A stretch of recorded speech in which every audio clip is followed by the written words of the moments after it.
የልቤ ንግስት አቤት የልቤ ንጉስ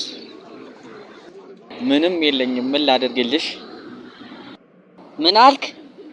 የሰው ፍቅረኛ ቤት መኪና ይሰጣል ምንም የሌለውና ያፈቀርኩ ልቤን ሰበርሽው ያንተ ልብ ዕቃ ነው እንዴ የሚሰበረው ዝም ብሎ ወይ ውዴ ሰርፕራይዙን አበላሽሽብኝ ምን ነበር እባክህ አንተ ሰው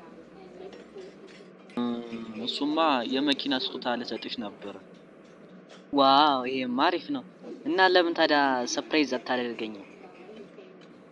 አሁንማ ለሌላ ሰው ልሰጠው አስቤያለሁ እንዴ ምን ነው ውዴ ምን ነው ሆዴ ያሰብሽው አልተሳካም እንዴ